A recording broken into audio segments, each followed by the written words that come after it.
बिहार के कर्मचारियों को भी मिलेगा बढ़े हुए डीए का लाभ है। इधर बिहार पंचायत चुनाव को लेकर हो गया है ऐलान। पंचायत चुनाव 20 सितंबर से कराने की सिफारिश। 20 सितंबर को हो सकता है अधिसूचना जारी। जातीय जनगणना को लेकर मुख्यमंत्री नीतीश कुमार मिलेंगे प्रधानमंत्री पीएम मोदी से। ब्रिटेन जाने वाले भारतीयों को मिली राहत। महाराजगंज में 4 को गोली मारी, 2 घायल। बिहार के नियोजित शिक्षकों को भी मिलेगा डीए का लाभ, होगा तबादला और एक बार फिर वेब पोर्टल पर अपलोड करने का नियोजित शिक्षकों को मिलेगा मौका। जासूसी के आरोप में सही तो मामला बेहद गंभीर, कोर्ट। इधर हॉकी टीम को मुख्यमंत्री नीतीश कुमार ने दी बधाई। तीसरी लहर से निपटने को अस्पताल में सुविधाएं बढ़ेगी।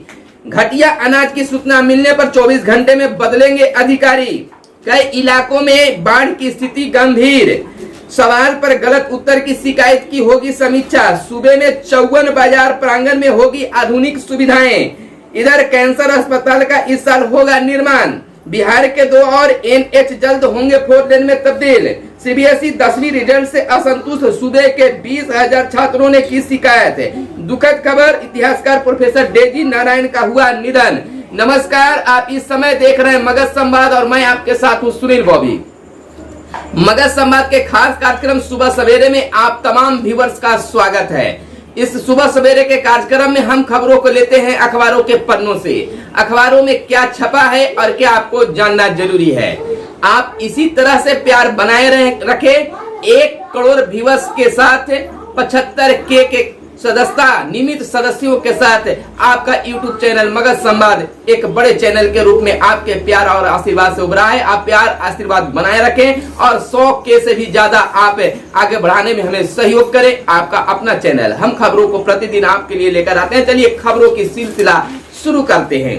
इधर जातीय जनगणना को लेकर बवाल मचा हुआ है। पक्ष विपक्ष जातीय जनगणना के पक्ष में तो कुछ जातीय जनगणना के विपक्ष में है। लेकिन अब इसको लेकर बिहार के मुख्यमंत्री नीतीश कुमार पीएम नरेंद्र मोदी से मिलेंगे। जातीय जनगणना पर मुख्यमंत्री ने पीएम से मिलने का समय भी मांगा है। पटना समेत कई इलाकों में बाढ़ की स्थिति भी गंभीर बनी हुई है। आपको पहले जातीय जनगणना पर बता दें कि जातीय जनगणना कराने को लेकर सीएम नीतीश कुमार ने पीएम मोदी से समय मांगा है। सीएम ने कहा है कि उन्होंने प्रधानमंत्री जी को इस संबंध में पत्र भेज दिया है। पीएम से समय मिलने पर उनसे मिलकर प्रतिनिधि मंडल अपनी बात रखेंगे। जातीय जनगणना पर पीएम से प्रतिनिधि मंडल के मिलने को लेकर पूछे गए सवाल पर सीएम ने यह बात कही है। मीडिया को बताया है कि बिहार से प्रतिनिधि मंडल जाकर पीएम मोदी से मिलेंगे और जातीय जनगणना पर अपनी बात को रखेंगे। इधर बिहार में कई इलाकों में बाढ़ की स्थिति गंभीर बनी हुई है। मुख्यमंत्री ने कहा कि पटना समेत कई इलाकों में बाढ़ की स्थिति गंभीर है।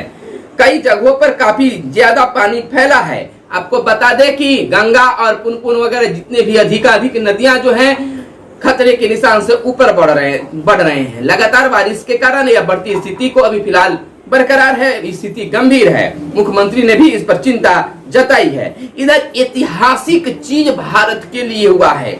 कई वर्षों के बाद एक खुशी मिली है। रवि को रजत हॉकी में कांस्य मिला।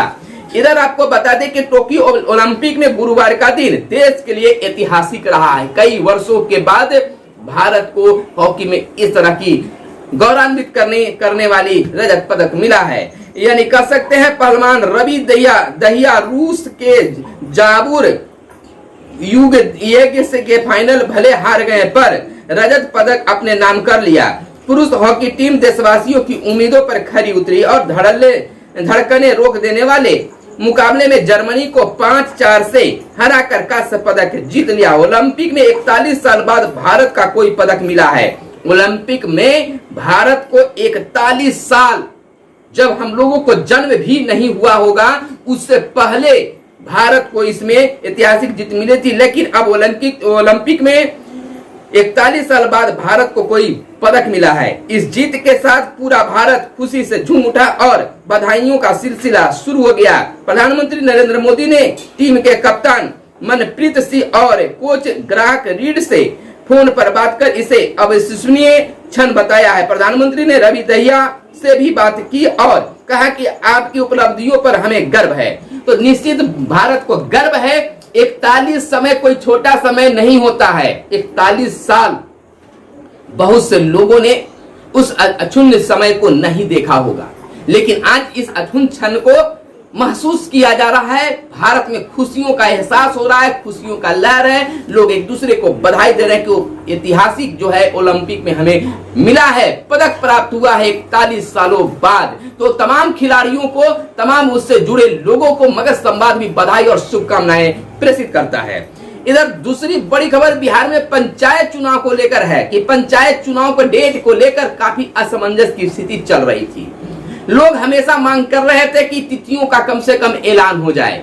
ये तो पहले ही कन्फर्म कर दिया गया था कि 10 चरणों में चुनाव होंगे, लेकिन कब चुनाव होंगे यह नहीं बताया जा रहा था। बिल्कुल यह भी कन्फर्म है कि अब ईवीएम से 4 पदों के चुनाव होंगे और 2 पदों का चुनाव बैलेट पेपर से होंगे, जैसा कि आप पहले जानते हैं। तो पंचायत चुनाव 20 सितंबर से कराने की सिफारिश की गई है। अब 20 सितंबर के ही अधिसूचना जारी किया जाएगा। राज्य निर्वाचन आयोग ने पंचायती राज विभाग को भेजी है अनुशंसा पत्र भेजा गया है और जिसमें तिथि निर्धारित की गई है, जिसमें आपको सिलसिलेवार ढंग से बता देते हैं। 10 चरणों में चुनाव को लेकर समय बताया गया है। पहला चरण 20 सितंबर, दूसरा चरण 24 सितंबर, तीसरा चरण 4 अक्टूबर, चौथा चरण 8 अक्टूबर, पांचवा चरण 18 अक्टूबर और छठा चरण 22 अक्टूबर, सातवां चरण 31 अक्टूबर, आठवां चरण 7 नवंबर, नौवां चरण 15 नवंबर और 10वां चरण 25 नवंबर, यानी कि नवंबर तक होगी और दिसंबर में नए प्रतिनिधि आपके सामने होंगे। 20 अगस्त 2021 को अधिसूचना जारी करने का अनुरोध भी पत्र में किया गया है। अब यहाँ पर चुनाव की तैयारी बिल्कुल तेज हो गई है। राज्य निर्वाचन आयोग के साथ बिहार सरकार भी कमर कसकर तैयार है चुनाव कराने के लिए। बाढ़ प्रभावित क्षेत्रों में नवंबर में मतदान करने की बातें की गई है। जहां जहां बाढ़ प्रभावित क्षेत्र हैं उन क्षेत्रों में नवंबर में अंतिम चरण 1-2 चरण जब बचेगा, 7वां 8वां 9वां 10वां 8वां 9वां 10वां चरण में बाढ़ प्रभावित क्षेत्रों में चुनाव कराने की राज्य निर्वाचन आयोग की मंशा है। चुनाव की अधिसूचना के पूर्व पंचायतों का पुनर्गठन कार्य पूरा होगा। कहा गया है कि पंचायत चुनाव की अधिसूचना से पहले पूर्व पंचायतों में पुनर्गठन करा लेने का काम कर लिया जाएगा। पंचायती राज विभाग अधिसूचना के पूर्व मंत्रिमंडल की भी मंजूरी लेगा। अब अधिसूचना जारी होने से पहले बिहार कैबिनेट में उसकी मंजूरी भी ली जाएगी, तब जाकर अधिसूचना जारी किया जाएगा। यानी कि अभी भी बीच में कई रोड़े हैं। यह तिथियां केवल संभावित तिथियां हैं, इसमें फेरबदल भी संभव है। लेकिन जहां तक सूत्रों की जानकारी मिली है कि जो तिथि तय कर दी गई है लमसम वही तिथि रहेगा भी। लेकिन फिलहाल जो भी प्रत्याशी बनना चाहते हैं अपने कामों में लगे रहें। तो 10 चरणों में 20 सितंबर से और 25 नवंबर तक, तो आप समझ सकते हैं कि 2 माह का समय मिल रहा है। सितंबर, अक्टूबर, नवंबर 3 माह में चुनाव 10 चरणों में संपन्न हो जाएंगे। तो अब बिल्कुल जो आपके तिथियों का ऐलान की बातें हो रही थी उस पर अब विराम लग चुका है। अब अधिसूचना 20 सितंबर को अधिसूचना जारी होने, कैबिनेट में मुहर लगने की इंतजार होगी। जब तक अधिसूचना जारी नहीं होता है तब तक ऐसे तिथियों पर विश्वास भी नहीं किया जा सकता। पहले ही हमने बता चुका है कि यह केवल संभावित तिथियां हैं। इधर आपको दूसरी खबर की ओर लेकर चलते हैं। जासूसी के आरोप सही तो मामला बेहद गंभीर, कोर्ट है यानी सुप्रीम कोर्ट का यह बातें आई है कि पेगासस जासूसी मामले की जांच की मांग को लेकर दायर याचिका पर गुरुवार को सुप्रीम कोर्ट ने सुनवाई हुई और यह बयान दिया। महाराजगंज में 4 को गोली मारी, 2 की मौत होगी। एसबीआई नेट बैंकिंग 2 दिन प्रभावित रहेगी। एसबीआई के उपभोक्ताओं के लिए नेट बैंकिंग 2 दिन तक प्रभावित रहेगी। फ्लिपकार्ट पर 10,000 करोड़ का दंड संभव है। फ्लिपकार्ट जिससे आप सामान लाते मंगाते हैं उस पर 10,000 करोड़ का दंड संभव बताया जा रहा है। इधर सीबीएसई का मामला है, रिजल्ट से असंतुष्ट करे डिजिटल सेल में शिकायत है। इधर रिजल्ट से असंतुष्ट विद्यार्थी केंद्रीय माध्यमिक शिक्षा बोर्ड सीबीएसई से शिकायत कर सकते हैं। 6 अगस्त से डिजिटल सेल शुरू किया जाएगा। 6 अगस्त से इसका शुरुआत हो जाएगा, यानी कि आज से इसकी शुरुआत हो चुकी है और आप जाकर वहां पर शिकायत कर सकते हैं। ब्रिटेन जाने वाले भारतीयों को राहत मिली है। इधर दूसरी बड़ी खबर, बिहार के कर्मचारियों को है कि केंद्रीय कर्मचारी के रूप ही बिहार के कर्मचारियों को भी डीए मिलेगा, जिसमें नियोजित शिक्षकों को भी डीए हूबहू मिलेगा। इधर बिहार के नियोजित शिक्षकों को लेकर बड़ी खबर यह है निकलकर सामने आ रही है कि बिहार शिक्षा विभाग बिहार के नियोजित शिक्षकों के तबादला को लेकर अब कार्य शुरू करने जा रही है, यानी कि वेब पोर्टल भी लॉन्च करने जा रही है और शीघ्र ऐसा लग रहा है कि अधिसूचना से पहले ही इसको लॉन्च कर दिया जाएगा। और दूसरी बड़ी खबर यह भी सामने निकल कर आ रही है नियोजित शिक्षकों के लिए ही कि जो नियोजित शिक्षक निगरानी जांच हेतु अपना वेब पोर्टल पर प्रमाण पत्र अपलोड नहीं कर पाए हैं, उनको शीघ्र ही 1 सप्ताह के अंदर में फिर से मौका 3-4-5 दिनों को मिलने जा रहा है। तो आप बिल्कुल तैयार रहें। जैसे ही वेब पोर्टल खोला जाता है तो आप तमाम शिक्षक जो है जो अब तक अपलोड नहीं कर पाए वो अपलोड जरूर कर पाएंगे। इधर तीसरी लहर से निपटने को अस्पताल में सुविधाएं बढ़ेगी। तीसरी लहर की आशंका को देखते हुए बिहार सरकार हमेशा तटस्थ है और उससे मुकाबला करने के लिए तैयार है कि तीसरी लहर की जैसे ही कोई संभावना बनती है, लोग संक्रमित होने लगते हैं, तो अस्पतालों में व्यवस्था बिल्कुल दुरुस्त रहे। हॉकी टीम को मुख्यमंत्री नीतीश कुमार ने दी बधाई। बिल्कुल मिलना चाहिए बधाई। हमारे बिहार के मुख्यमंत्री नीतीश कुमार ने भी हॉकी टीम के जो खिलाड़ी हैं, जो उससे जुड़े लोग हैं, उनको बधाई दी है। तमाम लोग भी बधाइयां दे रहे हैं। यह एक अच्छी पहल है। राज्यपाल ने कहा भारत के लिए गौरव का विषय है। बिहार के राज्यपाल फागू चौहान ने भी इसे गौरव का विषय बताया। बिल्कुल भारत के लिए गौरव है। कई इलाकों में बाढ़ की स्थिति अभी भी गंभीर है। मुख्यमंत्री नीतीश कुमार हमेशा इस पर नजर बनाए हुए हैं। छोटी नदियों के जोड़ने से काफी लाभ होगा। छोटी नदियों के जोड़ने से काफी लाभ इसमें मिलेगा। घटिया अनाज की सूचना मिलने पर 24 घंटे में बदलेंगे अधिकारी। अगर घटिया सामान अगर मिलता है तो 24 घंटा के अंदर में अधिकारी उसको बदलेंगे। जिले के अधिकारी 3 और प्रखंड में 50% दुकानों की जांच हर माह करेंगे। बिल्कुल जांच होनी चाहिए। यह हमेशा शिकायत मिलती रही है कि जन वितरण प्रणाली की दुकान पर कम अनाज और घटिया अनाज मिलते हैं। इसमें अगर सुधार हो जाता है तो आम जनता को काफी राहत मिलेगी। गरीब जरूरतमंद परिवारों को राशन कार्ड बनवाने में भी मदद करेंगे। बिल्कुल बहुत सारे लोग जो है अब तक उनका राशन कार्ड नहीं बन पाया है, वह दौड़ लगा रहे हैं कहां बनेगा, कैसे बनेगा।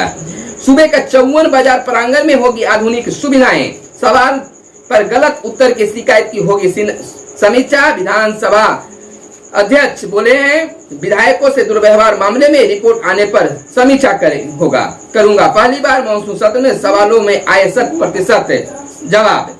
इधर कई योजनाएं आपके सामने है। कैंसर अस्पताल का इस साल होगा निर्माण, यानी मुजफ्फरपुर में कैंसर अस्पताल के निर्माण की प्रक्रिया शुरू होगी। बिहार के 2 और NH जल्द होंगे 4 लेन में तब्दील।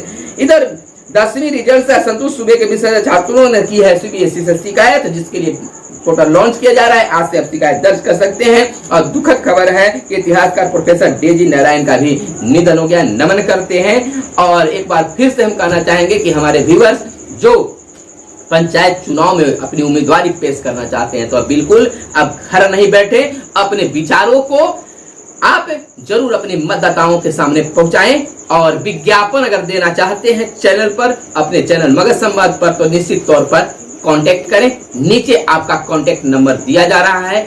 आप एल लगाकर भी यानी पोस्टर लगाकर भी प्रचार कर सकते हैं। और जिस तरह से चाहेंगे आपको विज्ञापन की भी सुविधा अपना चैनल पर मिलेगा और आपको लाभ भी पहुंचेगा। तो फिलहाल मिलते हैं अगले वीडियो में। दीजिए इजाजत। धन्यवाद। जय हिंद, जय भारत, वंदे मातरम।